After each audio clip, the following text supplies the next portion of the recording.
Hey everyone, Johnny here. Don't speak news. News we're not supposed to speak about. But in this case, in this particular article I've got pulled up right here on don'tspeaknews.com, I finally got a diagnosis for my gut issues, and I cannot tell you what a difference it's made in my life today.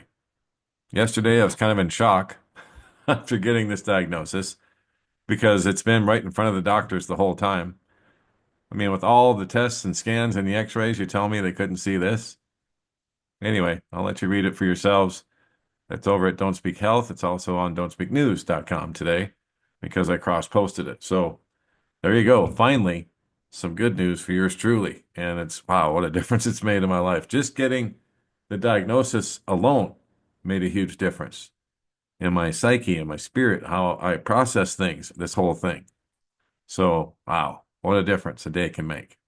Praise the Lord, I didn't give up on my chiropractor because I almost did, which you'll read about in the blog. Anyway, moving on now to the stories at hand.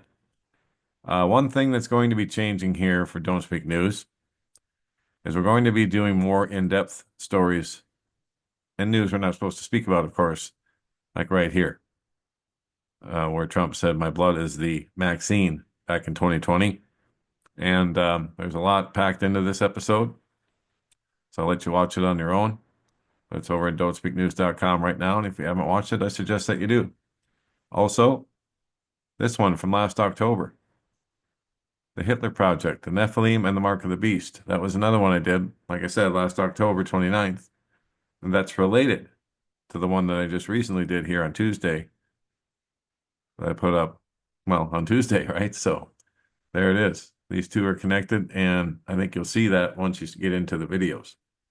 Anyway, those are the types of stories that I'm going to be doing more of. I'm getting back to my roots by doing this. Remember, Don't Speak News is news we're not supposed to speak about, or news that isn't being spoken enough about, or at all in some cases. And so that's what I'm doing, is putting that out there for you guys to take a look at. Now, don't forget about our Telegram account. Don't Speak News at Telegram, because I put a lot of stuff here I don't get a chance to speak about on the website or in the videos all the time. So what I wanted to show you here is there's a new blog out by Sarah Israel over on Substack about AI simulation. And this is interview number 7 that she's conducted. I put a 2-minute preview on the YouTube channel, but the whole thing is right here via the Telegram channel. But I did put the link up for the full-length one on the 2-minute clip that I shared here. But a very compelling blog interview once again. And I'm sorry if you hear pounding noises upstairs from upstairs. If it's coming across the microphone, I can kind of hear it in my headphones. I think somebody new is moving in into the apartment upstairs. So anyway, sorry about that if you hear it. Now moving on to more stories at hand. Instead of wars, rumors of wars, we're going to talk about Trump today. I know it's kind of getting old, right? I mean, I talk about him a lot lately, the Antichrist Trump. But now we want to talk about this one big, beautiful bill as it passes the House of Representatives. And the devil's always in the details, right? It passed completely along party lines, with 2 nays coming from the Republicans. But President Trump's landmark One Big Beautiful Bill has passed the House by a vote of 215 to 214, with one member voting present. The bill passed last night. Among many other things, the bill allocates $140 billion for border security, including $50 billion for a border wall, and boosts military spending. No tax on tips, only in industries commonly known for tips. No tax on overtime and other major aspects of the Trump agenda. But there's a cost. And like Hal says here, for every good thing in this bill, there are several bad things, and the list is quite long. Of note that he points out here, all the DOGE cuts, this Department of Government Efficiency, well, they were pulled out of the bill. None of the DOGE cuts were codified into law. None of them. Which just goes to show you what we were talking about a couple weeks ago. How DOGE had nothing to do with making the government more efficient, but rather integrating all of our information that the government has on all of us, especially from the Social Security office. They're going to integrate all of that into the cloud and put it into our profile for AI, for the AIB system. That's what DOGE was all about. They masqueraded around and pretended that they were cutting all these costs, and yet none of these cuts were codified into law. But at some point, Trump will just sign an executive order, unless he's already done it and we're not aware of it, or at least I'm not, that when DOGE's work is done, they'll just automatically put it into law via executive order. They can't have debate over this thing because people would rebel against it. So they can't bring a debate into the public, as I'm going to show you here in a minute. But this bill still appears to still fund NPR. It still funds the Green New Deal, guys. AOC's bill. Alexandria Cortez's bill. Same thing, Biden's bill. He wanted this done. It's estimated to add 3.8 trillion to the U.S. debt over the next decade. And that's probably an understatement, an underestimate, according to the Congressional Budget Office. It really is a uniparty down there in D.C. Of course it is. Democrats and Republicans seem truly to be two sides of the same coin. They always have been. It seems to me there's no hope at all of this system avoiding the complete bankruptcy of the nation with the ensuing financial collapse. No hope at all. No, there isn't. This is Mystery Babylon that's going down. And it's going to go down in flames. The economy along with it. Now, what else is in this bill, this big, beautiful bill? Well, buried in Trump's big, beautiful bill is a clause that would ban states from regulating artificial intelligence for 10 years. Did you know about that? This amendment would empower the likes of Bill Gates, Sam Altman, Elon Musk, Mark Zuckerberg, and the Saudis and other technocrat billionaires to run roughshod over Americans' privacy and civil liberties. You think you don't have any privacy now? You think you have no rights now? Just wait till this goes into effect. And your state won't be able to do jack squat about it once this gets through. I'm going to give it a like real quick. So, wow. The devil's always in the details, guys. Artificial intelligence is going to cause more upheaval in society over the next few years than perhaps any other technology the world has ever seen. But if President Trump's big, beautiful budget bill gets passed in the version preferred by a group of House Republicans, the federal takeover of this technology will be complete, opening up a free-for-all for big tech to weaponize it against everyday Americans. Buried deep in Trump's bill is a secretly added clause that seeks to usurp the rights of individual states to regulate AI. Yeah, we can't have any dissension in the states. We have to have uniformity. And that otherwise we'd never be able to get this through. But Republicans in the House Energy and Commerce Committee quietly added the proposed amendment in Section 43201, subsection C. I say it's secret because it has received almost no media attention, and why would it? The media's paid to lie to us. The amendment reads as follows. No state or political subdivision may enforce any law or regulation regulating artificial intelligence models, artificial intelligence systems, or automated decision systems during the 10-year period beginning on the date of enactment of this act. So as soon as it gets signed into law, there should be no state or any other political subdivision that can regulate it. So no state regulation of AI for 10 years. And like it said earlier, this is giving away the farm to the likes of Bill Gates, Ellison, Musk, Altman, and so on. So, but the majority of states, it says here, both red and blue ones, are not going to take it sitting down. Arkansas Attorney General Tim Griffin is among the 40 attorneys general who sent a May 16th letter to House Republicans arguing against the feds being able to block the ability of states to regulate AI. And according to Griffin, he told KATV that it's a horrible idea because that's not even replacing something. What the states are doing with something else, what the feds might propose. It's not doing that. It's replacing something what the states are doing with nothing. That's all. That's right. Free and unfettered AI with no protection for you. No ethics required. That's what the House Republicans want. What could possibly go wrong? Indeed, what could go wrong? Giving those billionaire tech freaks control over society with using their AI systems is not a good idea. But it will happen. Something like this will get passed, don't worry. So this is the B system, guys. It's all being put into place, and they're trying to do all these things very quietly. But then there's people like me who scream it to the rooftops, right? And more about Trump's big bill.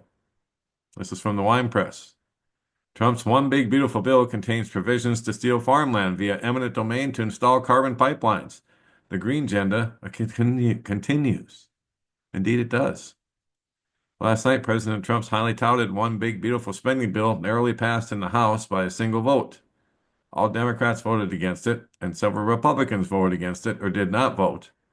notably Warren Davidson of Ohio and Thomas Massie of Kentucky. GOP members cheered as Speaker Mike Johnson had a cheesy grin on his face. Yeah, cheesy indeed. Not much time for that guy. Anyway, this bill is estimated to increase the federal deficit at least another 4 to 5 trillion, the wine press reported last week.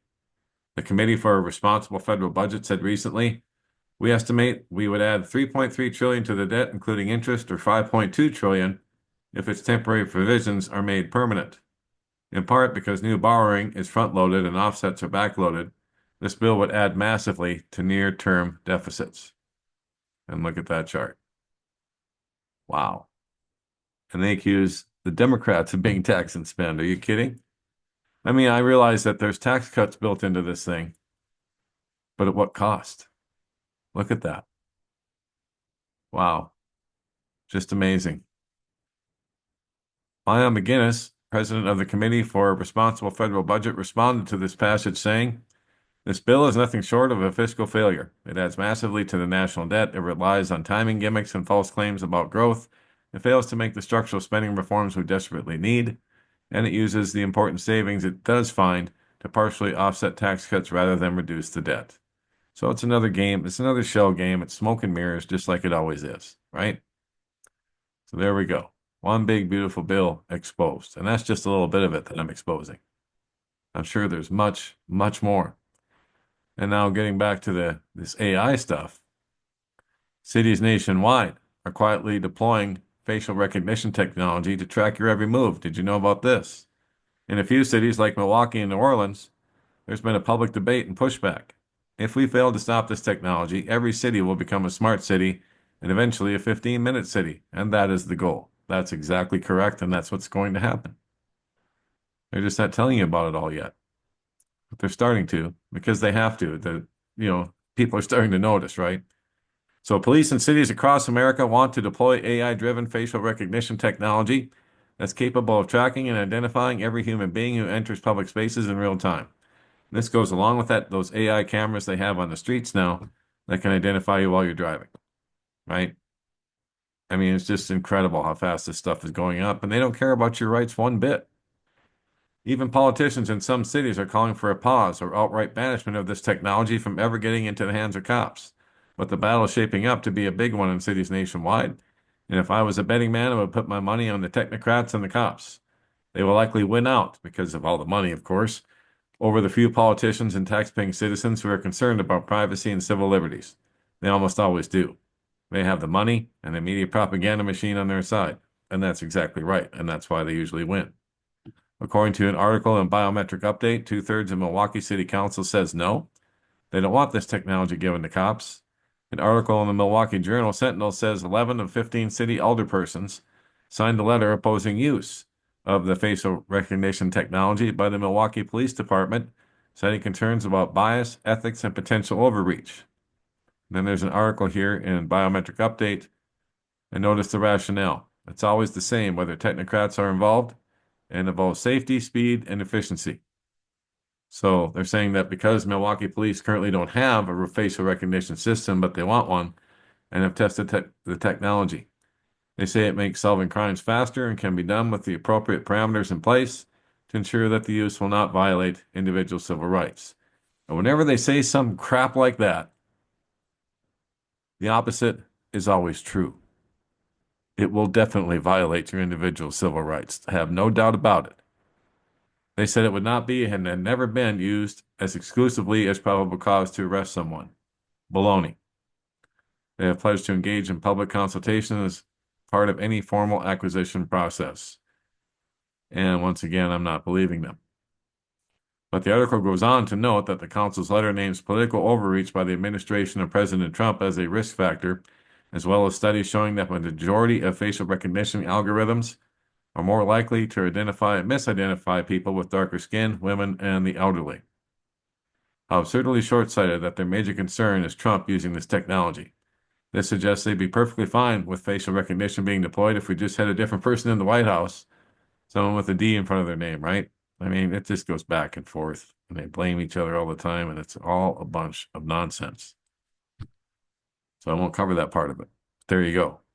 The cities are deploying it, whether you realize it or not, and whether you like it or not. And there we go, guys. There's some updates on Trump's big, beautiful bill that just passed, how they're sneaking in all this facial recognition technology into the cities, and all the different devil in the detail stuff that Trump has in this one big, beautiful bill. Wow. It's all coming in so fast, guys. Are you ready? Has the Lord been calling you to come home? Because you can. You don't have to wait till you have all your stuff together. He'll put it together for you, right? Seek Jesus Christ as your Lord and Savior today while there's still time, because time is just about out. It's just about up. This is all coming at us really fast, like a giant freight train that can't be stopped. Bible prophecy is unfolding at an exponential rate.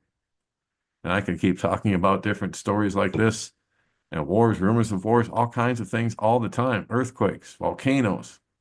Now they're talking about a vicious hurricane season that's going to begin soon. Look at all the temperature fluctuations, the flooding, the fires. Guys, it's all in place. It's all in place. Seek Jesus Christ now while you still can. He is the ark to get us through this great tribulation, and we're in it. Have no doubt. All right. That will be it for now. I will keep my eyes on all these things as much as I can, as always. And don't forget, don'tspeaknews.com is home base for all that we do. And we do have a fundraiser going right now. I'll put the link in the bottom of the article like I always do. But we need funding this month, well, more than ever before. And there it is. Funding from May into June 2025. I thank those who have contributed already and outside of this as well. So thank you very much for that. Like I said, without you guys, we don't stick around. If you'd like to subscribe to the channel, to the website, click on subscribe, contact Johnny here.